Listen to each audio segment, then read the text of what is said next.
Promotion में reservation का जो बिल पेंडिंग पड़ा है उसे पूरा कराया जाए, प्राइवेट सेक्टर में रिजर्वेशन दिया जाए, और साथ ही विकसित भारत की बात इस देश में तब तक नहीं हो सकती जब तक हम शिक्षा की तरफ नहीं बढ़ेंगे।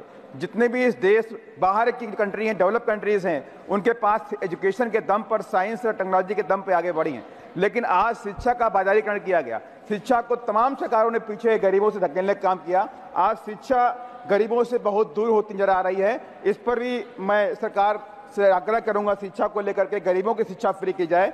साथ ही जातिवाद एक बड़ा जहर है, जब तक सोच विकसित नहीं होगी, जातिवाद से बाहर नहीं निकलेंगे तो बात नहीं बनने वाली।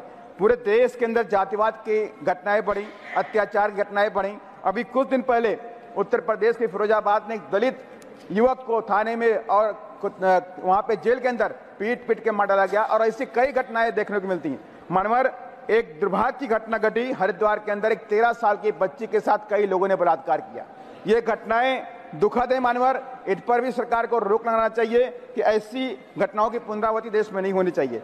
और मानवर एक बात और मैं कहना चाहता हूं कि पिछले कई सालों से इस देश के जो दलित और आदिवासी है, उस सरकारी जमीनों पर मकान बना कर रहता है। उनके पास कोई कागज नहीं है, दशकों सदियों से रहते हैं, लेकिन सरकार ने पिछले कई सालों से सरकारी जमीन खाली कराने के नाम पर बुलडोजर से मकान तोड़ दिए, और वो बेचारे बेघर हो गए। दलितों के मकान तोड़े गए, आदिवासियों के मकान तोड़े गए, मुसलमानों के मकान तोड़े गए। इस पर भी सरकार को ध्यान देना चाहिए। सरकार पूरे देश की है, जनता की है, चाहे वो दलित हो, चाहे आदिवासी हो, चाहे वो पिछड़े समाज का हो। मानवर लास्ट में कहना चाहता हूं, किसान सम्मान निधि अच्छी बात है, लेकिन कभी आपने सोचा, किसान सम्मान निधि तो ठीक है, लेकिन कभी आपने सोचा जो कृषि में जो काम करते हैं, कृषि श्रमिक जिसे खेतिहर मजदूर कहते हैं, वो सिर्फ 2-3 महीने की इनकम पर डिपेंड करते हैं। मानवर मैं सरकार से कहना चाहता हूं आपके माध्यम से, जो खेतिहर